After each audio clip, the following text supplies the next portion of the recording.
also following a deadly explosion at a U.S. steel plant south of Pittsburgh, killing one worker, injuring at least 10 others. Tonight here, a time lapse of the surveillance video that actually captured the blast right there.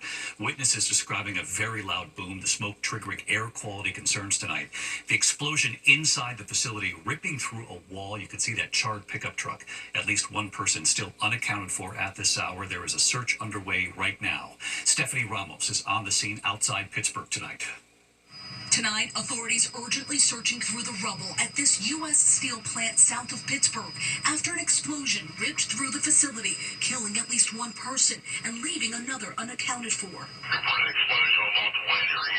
There's possible entrapment under the rubble. 10 others injured, including one person officials say they recovered alive from under the debris. Our efforts are very focused on rescue at this point. We are still engaged in the incident. Time-lapse video capturing the blast at the Clairton Coke Works plant shortly before 11 a.m. It sounded like a really big bang. It came outside and heard all the sirens and then there was big black smoke. Nearby residents advised to stay inside because of air quality concerns. Earlier today, Tricia Quinn telling reporters her brother Timothy, a father of 3, was working at the plant when the blast happened. He has 3 kids that are messaging me every 2 minutes, and we need answers. Her worst fears tragically realized. Telling our affiliate WTAE late today, Timothy was the victim who lost his life. And David, authorities are still here on the scene. Earlier this year, 2 workers at this same plant were injured after a buildup of combustible material ignited. In a statement today, U.S. Steel says they are investigating this incident and that employees' safety is its top priority. David. Stephanie Ramos just outside Pittsburgh for us tonight on the scene. Steph, thank you. Also just in tonight, the images of a small plane coming in for landing in Montana, going right off the runway, and then crashing into multiple planes. Here's ABC's Trevor Ault. Tonight, a dramatic scene on a Montana runway after officials say a small plane collided into another aircraft shortly after landing. There is a 2-plane crash at the Kalispell Municipal runway. And we do have 2 planes on fire at this time. Thick black smoke rising above Kalispell, Montana. You can see a large fire stretching down this part of the runway. The fire chief tells ABC News a single-engine plane with 4 passengers on board crash-landed at Kalispell City Airport and careened off the runway, striking an unoccupied small single-engine plane and several others. Miles Terry was eating lunch nearby and saw the plane flying in. I was watching a plane fly in, and then a few seconds later I saw an explosion. David, 2 passengers were treated for minor injuries, and somehow several others walked away unharmed. The FAA is now investigating. David, Trevor Ault with these late images coming in. Trevor, thank you. Tonight, just 4 days now before the high-stakes summit, President Trump and Vladimir Putin.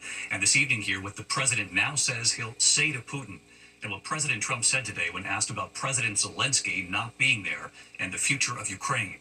Here's Martha Raddatz tonight.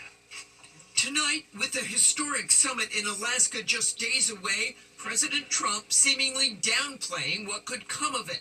But tonight, saying his message to the Russian president will be clear. I'm going in to speak to Vladimir Putin, and I'm going to be telling him, you got to end this war, you got to end it. The president, though, lowering expectations. This is really a feel-out meeting, a little bit.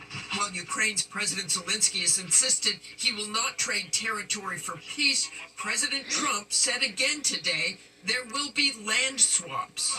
3 years after the Russian invasion, this is the Ukrainian land the Russians now control. The question is, will President Trump agree with Putin, who believes that land is now his? The future of Ukraine will likely be discussed by just Trump and Putin without Zelensky in the room. Volodymyr Zelensky is not invited on Friday? He wasn't a part of it. I would say he could go, but he's gone to a lot of meetings. You know, he's been there for 3.5 years, nothing happened. But it was Putin who invaded Ukraine, and he'll be at the table with President Trump. Tonight, Trump vowing to call Zelensky first after his face-to-face with Putin. I'm going to meet with President Putin, and we're going to see what he has in mind. And if it's a fair deal, I'll reveal it to the European Union leaders and to the NATO leaders, and also to President Zelensky. I think out of respect, I'll call him first, and then I'll call them after. And I may say, lots of luck, keep fighting, or I may say we can make a deal. So let's bring in Martha Raddatz with us live tonight. Martha, the location of this summit in Alaska is also an interesting choice, obviously, given the history here between the U.S. and Russia involving Alaska. And as you point out tonight, this will be just President Trump and Vladimir Putin. President Zelensky will get a phone call after.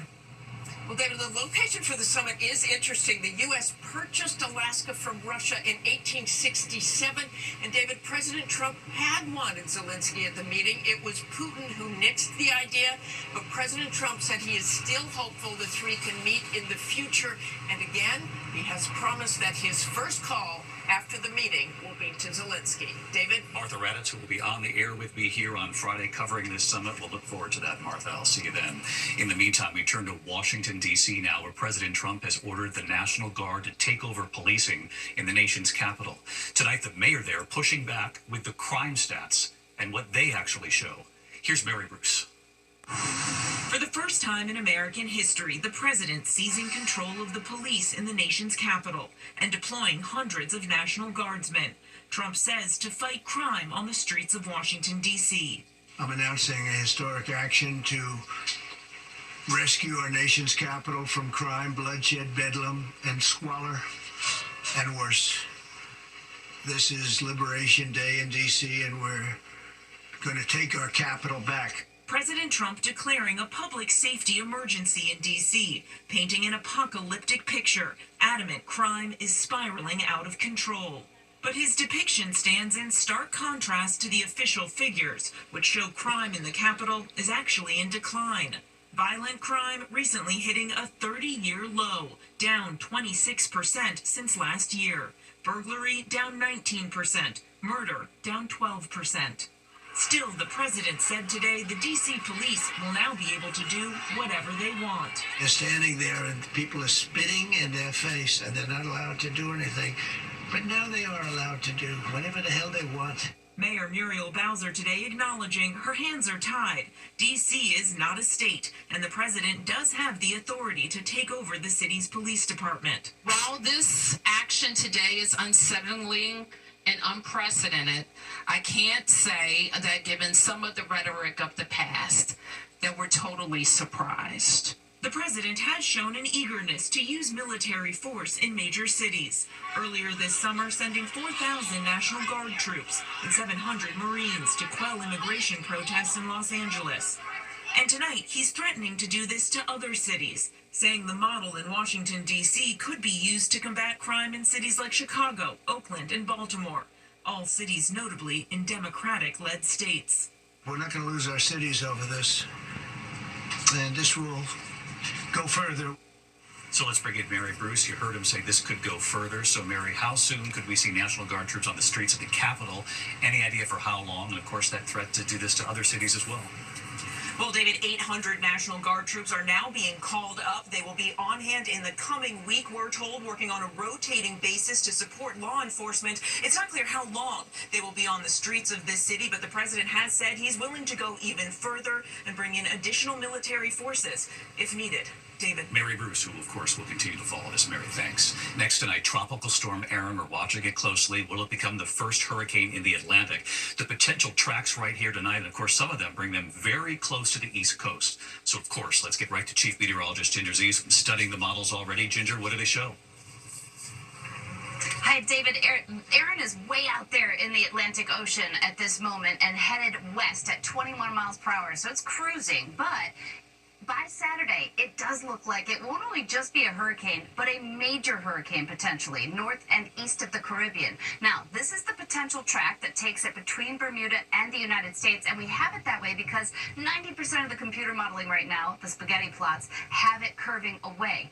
It's driven in part by that high-pressure system that we look this time of year for to steer these currents, but also the cold front. So if it squeezes between the two, that would be the best and most ideal situation away from most land. We're going to be watching really carefully, though, because every little deviation west or east will make a big difference. The other big headline, daily record high temperatures possible tomorrow from Burlington right up to Caribou, Maine. David. Yeah, the potential for another heat wave now. Ginger, thank you. We'll see you on GMA in the morning.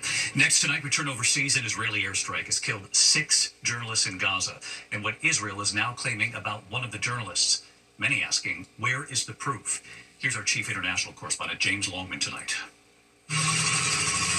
Israel prepares for a military occupation of Gaza City, is facing growing condemnation tonight for the targeted strike on a group of Palestinian journalists in their tent outside a hospital. Emotional funerals today to remember prominent Al Jazeera news correspondent Anas al-Sharif, 4 of his colleagues and another freelancer. Al-Sharif's press vest laid on top of his body as he's carried through the streets. Israel has defended the strike, calling al-Sharif a terrorist who helped Hamas launch rocket attacks. But Al Jazeera and the Committee to Protect Journalists say they have no proof. Israel is being allowed to tell us that it's murdering journalists and to get away with it. Al-Sharif, who had a young family, gained millions of followers online documenting the war, while Israel bars international journalists from Gaza. He's the 184th journalist killed there by Israel since the war began. This as the IDF launches new strikes into Gaza, and Prime Minister Benjamin Netanyahu defends his controversial plan to occupy Gaza City. Israel has no choice but to finish the job and complete the defeat of Hamas. And David, Donald Trump has stopped short of endorsing that occupation plan, but he has repeated tonight that Hamas must leave Gaza. David? James Longman reporting from London tonight. James, thank you. Back here in the U.S. tonight, a federal judge has denied the Trump administration's motion to release grand jury testimony from the criminal case against Jeffrey Epstein co-conspirator Ghislaine Maxwell. In a scathing rebuke, the judge saying there's nothing in that testimony that isn't already public, suggesting the administration's request might be an intentional diversion and an illusion of transparency, according to that judge. Tonight, the CDC telling its staff the Atlanta shooting that killed a police officer and damaged a number of its buildings on Friday was a, quote, targeted attack. Police say a 30-year-old Georgia man, Patrick Joseph White, blamed the COVID-19 vaccine for making him sick and depressed. He died during his attack. More than 10,000 CDC employees nationwide told to work from home for now as officials assess any further threat. Health Secretary Robert F. Kennedy Jr., a vaccine skeptic, met with CDC leaders at its headquarters today. When we come back here tonight, the victory celebration cut short. The NASCAR star badly injured after a major win when he fell off of his car, and you'll see it here. Also, the scare in the water tonight. Surfers told to clear the way. A 75-foot passenger boat right there. This is incredible, running aground in rough seas. And there's news tonight about the death of Kelly Clarkson's ex-husband, the father of her children. The cause of death now revealed in a moment here. Right here, harrowing images showing a scare in the waters off Honolulu. A 75-foot passenger boat caught in rough waves, running aground. The Coast Guard clearing the area near Kibala Basin Harbor. Surfers, swimmers, boaters all told to keep their distance. Witnesses say they thought the boat was going to capsize. There were 2 people on board. They were not hurt in this. Well, a difficult moment tonight for a NASCAR star. A short-lived celebration for NASCAR driver Connor Zilisch, a 19-year-old rising star. He was standing on his car in Victory Lane right there after his big win at Watkins Glen International. You see he lost his footing, falling to the ground. He broke his collarbone. His next scheduled race is in 2 weeks. There's no word yet tonight on when he'll return. We wish him a speedy recovery. When we come back here tonight, there's news this evening about the death of Kelly Clarkson's ex-husband, the father of her children. The cause of death now revealed. And you have to see this tonight. A 100-year-old World War II pilot back in the sky tonight, and his message for all of you at home watching. Cause of death revealed for Kelly Clarkson's ex-husband, Brandon Blackstock, the father of her children. The coroner's report showing he died from melanoma, a form of skin cancer. He was her manager after she won American Idol. He died at home in Montana, surrounded by family. The family saying he bravely battled cancer for more than 3 years. Clarkson postponing her Las Vegas residency to be with their children. When we come back here tonight, the 100-year-old World War II pilot back in the sky with a message for all of you at home tonight. Tonight here, the World War II pilot taking flight again. America Strong. Tonight in McKinleyville, California, the extraordinary honor for a World War II fighter pilot back in the air, back in a fighter plane once again. Retired U.S. Air Force Colonel Joe Peterburs flew the famed P-51 Mustangs during combat. Mustangs coming in at 8 o'clock. Enlisting at 18 years old back in 1942, he'd earned his pilot wings, becoming a second lieutenant. He would fly 49 combat missions during the war, including one where he was captured by the Germans after being forced to eject. He would eventually escape. The Mustangs, far in the distance, sweep the surrounding sky as they come in. He would go on to serve in the Korean War, flying 76 combat missions, serving throughout the Cold War in Vietnam, retiring as a colonel in 1969. And tonight, 100 years old, Colonel Peterburs and the new recognition, The retired colonel climbing back into a P-51 Mustang, the same type of plane he flew for more than 125 missions, all thanks to the nonprofit Rumble Over the Redwoods. The pilot taking the colonel up in the air, rolling the Mustang, waving from high in the air back in the sky once again, and right here tonight. Good evening, David. Retired Air Force Colonel Peter Burrs back on the ground and thankful for that ride. It was a really exhilarating experience and brought back a lot of memories. Tonight, the World War II fighter pilot honored and his message to the next generation. To maintain what we have today, you got to do your best. Do your best in whatever you endeavor. And I wish you a lot of luck. We salute you, Colonel Joe. I'll see you tomorrow. Good night.